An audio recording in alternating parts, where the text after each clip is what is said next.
Welcome my friends to a new episode of Frameworks. Well, in this episode we're going to talk about a new framework. We're going to talk about the Desuggestopedia Framework. Now first, let's think about the name Desuggestopedia. Well, Desuggestopedia is a method that was popularized in the 1970s by Georgy Lozanov, a Bulgarian psychiatrist. Now, according to Georgy Lozanov, it is very important that students are comfortable in the classroom. It is very important that they're relaxed, because when they are relaxed, it is easier for them to learn. And again, and this is why all what Georgy Lozanov was thinking about was actually coming up with the stages that would make students enjoy learning. And when they enjoy learning, that would accelerate the learning process. So, someone might ask, where does this name come from? Why Desuggestopedia? Because the teacher would do his or her best to desuggest that learning is difficult. So it is all about positive suggestions. This is why in Desuggestopedia, it will be great if your classroom is decorated, if your classroom really looks lovely, if your classroom is painted in colors that would make students feel relaxed and comfortable. Now these elements are very important in Desuggestopedia. So as we always do, we're going to give you today a framework for Desuggestopedia that you can follow when you're teaching your lessons. So let's do that. Now, the first stage in Desuggestopedia is called presentation. Now, what do we do in this stage exactly? And I will say, teachers need to do three things. Number one, you need to ask your students to have different names and different roles. So they assume they are different people. So someone might call himself Michael and he works as a singer. Maybe someone might call himself Mohammed and he works like an engineer and whatever, Students will assume different roles and different characters. And then you will ask them to introduce each other. You will ask them to talk together using their new characters. And the reason why you would do this is because students would feel that they are different people in a different atmosphere, and they don't need to worry about, they're not themselves in the classroom anymore. Now, we move from this part and we go to another important part in the presentation stage, which is presenting the topic, presenting the text. So the teacher needs to tell the students about the text they're going to study. And he needs to tell his students how easy that text will be and how the learning process will be super duper easy and they will learn it just like that. Because remember, Desuggestopedia is all about positive suggestions.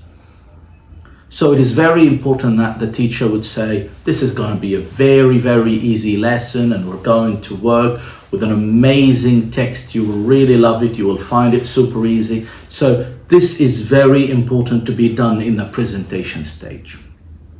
Then it is great to tell the students about the topic and generate their interest in the topic. So for example, in today's lesson, I'm going to talk about a Shakespeare's play called Midsummer Night's Dream.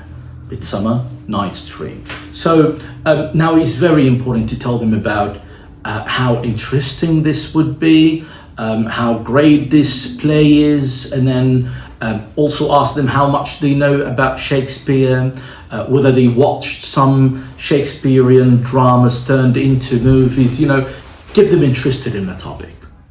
Because remember, when the students are interested in a topic, they would love to talk about it, they would love to study it, and this is what we need to do in the presentation stage. So to sum up what you would do in this stage, give the students different names and different roles, different jobs. Get them to talk to each other, introduce each other with these new names. And then, number two, Tell them how easy the lesson will be, and they will enjoy it, and it will be super easy. And number 3, tell them about the literary text or the topic or the text you're going to use. Wonderful. And that's in the presentation stage. Then we come to the second stage, which is what we call the first concert. Now, in the first concert, you need to have 3 things, and you need to do 2 things. One more time. You need to have 3 things, and you need to do 2 things. Now, let's talk about the 3 things that you need to have. Number 1, you need to have the literary text that you're going to use, obviously. Number 2, you need to have its translation in L1. And if I'm talking about Egyptian students, so I'm talking about Arabic, for example. And I mean, of course, that will be different from a country to another. But make sure that you're ready with your literary text or the text you intend to use. And you're ready with the translation. And you're ready with classical music that would be played in the background while you're reading the text. So again, 3 things: the text, its translation, and classical music. Now, what would you do with these 3 things? Number 1, make sure that you copied the text with its translation and you gave that to students. And it will be great if the page, okay, is divided into 2 parts, as you see here. So on one side you have the English text, and on the other side you have the text in L1. Make sure that the students have the text with them. Someone might say, Shadi, in L1, do we use L1 in the classroom? I would say yes. We are against using L1 as a medium of instruction because it deprives the students from being exposed to the target language, which would affect their acquisition badly. However, we're not against judicious use of L1. And what I mean by judicious, I mean using L1 for good reasons. And that's a good reason. Someone might say, and what is the good reason here? It's to make students comfortable, to make them relax. Because of course, students would feel relaxed when they see that, oh yes, we've got the English text, but yeah, I have it in my first language as well. Which means for them that if I have a problem understanding the English text, I do have the translation, which would make them also relaxed and comfortable. And this is all what we want. Now you need to do 2 things now with these 3 things. Number 1, you're going to play the music and leave it playing for about 1 minute or something. And then start reading the text. And try to read it because this is a play, try to read it in a dramatic way. And when you read a part, pause a bit, giving the students time to read its translation. So while you're reading the English text, students are following the English text with their eyes. And then you pause a bit, giving them time to do what? Giving them time to read the translation. Let me give you an example. Let's do that. So now, let me show you how I will do this. Our wedded day is very close, dear Hippolyta. A new moon will rise in 4 days. What a long time the old moon is taking to go down. It's making time drag in the way a long-lived stepmother, a widow, makes time drag for a young man who longs for his inheritance.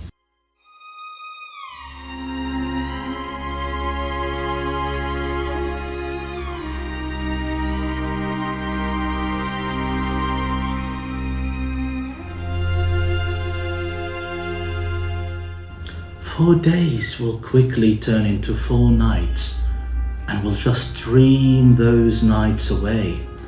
And soon a new moon, like a silver bow in the sky, will see the night of our celebrations.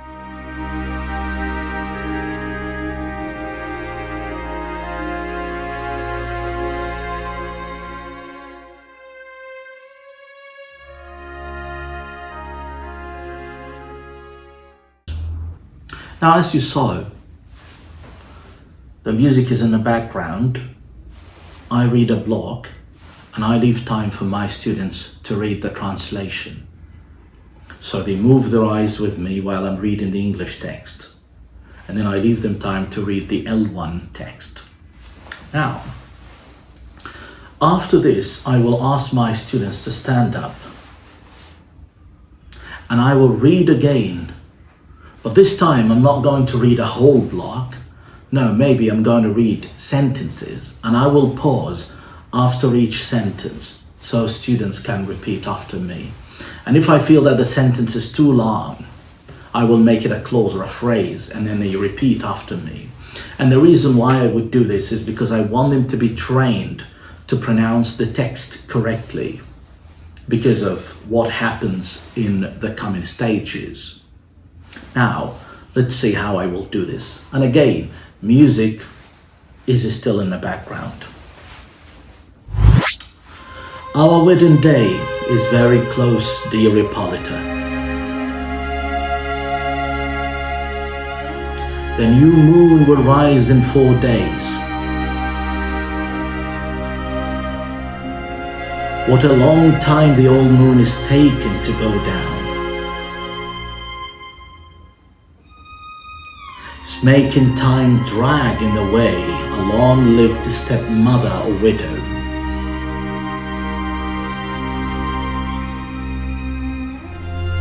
Makes time drag for a young man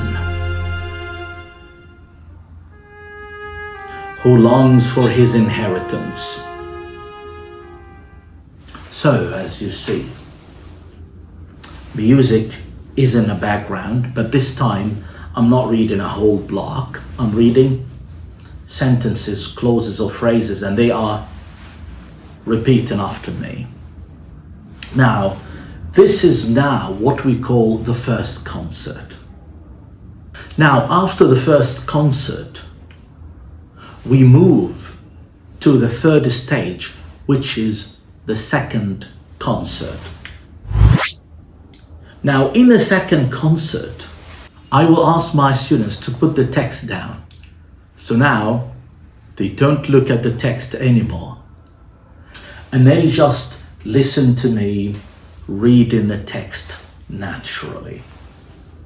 So I'm not going to pause for anyone to read the translation. I'm not going to pause for anyone to repeat after me.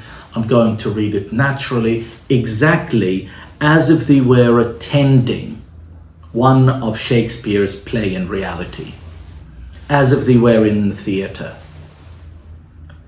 And I'm going to read it this time with different background music. Now let's see how I'm going to do this. Our wedding day is very close, dear Hippolyta. The new moon will rise in 4 days. What a long time the old moon is taking to go down. It's making time drag in the way a long-lived stepmother or widow makes time drag for a young man who longs for his inheritance. 4 days. 4 days will quickly turn into 4 nights, and we'll just dream those nights away. And soon, a new moon like a silver bow in the sky will see the night of our celebrations. So again, I don't pause, I don't stop, I just, act it as if it were a real play at a real theatre. And this is stage number 3. And the rationale behind this stage is we want students now to try listening to the text without any helping aids. No translation, no repetition, no pausing. And they can do it now because we have already prepared them in the first concert. And after stage 3, we have a stage that we call primary activation. It is time now to activate students. So now they will not be receivers. They need now to act the text themselves. So for example, the teacher can do many things here. You can ask students to read aloud on their own. Like they don't have to be too loud, but they read it aloud. Like students will go and read this way. They will go, for example, and say, our wedding day is very close. They don't have to raise the voice so much. Or you can turn it into a group work. If you have like 3 characters here, like everyone will read a character, and they need to read this aloud so that they can feel the text and they can act, right? Good. So this is what we call primary activation. Now this stage will give students the opportunity to read the text and act it before they use it in a more creative way. And then we come to the final stage. And the final stage is called creative adaptation. And in creative adaptation, as the name tells, we're going to take the text and adapt it, turn it into games, turn it into activities, turn it into freer practice tasks. And this will help students learn a lot from the text. Now let's see the activities and the games I designed for this stage. Let me take you there. Now my first question was, draw the act you read from Shakespeare's play. So students now, they need to sit and imagine the context they read about, and then they draw. Now again, in order to do this, they need to try to remember the text, revisit the text and look at it one more time and start drawing. And it will be funny because the students will not feel that they are learning. They will feel that they're enjoying, and maybe they laugh when they see each other's drawing, and this will also add a funny atmosphere, okay, to the whole classroom. So that was the first activity. And in order to give them feedback, I will show them actually a drawing from Act 1. And I got this picture from the internet. Let me show it to you. Here you are. Of course, I'll get my students to compare the drawings. So, and then I'm going to show them this photograph. And then I say, so how close your drawings were to what you see here in this picture. So that's my idea here for this activity. And then after that, I'm going to take them to another activity which would help them focus on vocabulary, difficult vocabulary in the text. So I prepared this crosswords activity. And then I have a cross and down, and now they need to search for the meaning of these words from the text. So for example, when they go to number 1, the fact that people or animals do what they are told to do. The fact that people or animals do what they are told to do. So let's see and go for number 1 and think what might be there. Obedience, I guess. Maybe obedience, right? And then you go to number 2, to take someone as a prisoner or take something into your possession, especially by force. And it goes like that. And of course, all these definitions are for words from Act 1. So students will need to go, research, and then they work together or in groups, and then they help each other. And finally, they try to complete the crosswords. And of course, I am ready with an answer for that. In order not to waste a lot of time in the lesson, I'm going to give them an answer key to check what they discussed with their partners. And I guess I was right about number 1. It's obedience, obviously. And then this would be the answer. Now, good. So the drawing activity was a kind of a top-down processing activity, because they need to think about the whole act and draw a picture that represents this act. While the crosswords activity is a kind of a bottom-up processing activity where students need to focus on single words and their meanings in the text. Now, after that, I designed another activity. And actually, this activity is a kind of a freer practice task that would help students respond to the act. And I decided to design a snake and ladders game. And if you look at this, you will see that it says snake and ladders, A Midsummer Night's Dream. So let's look at box number 2. What's the day Theseus is waiting for? Lovely.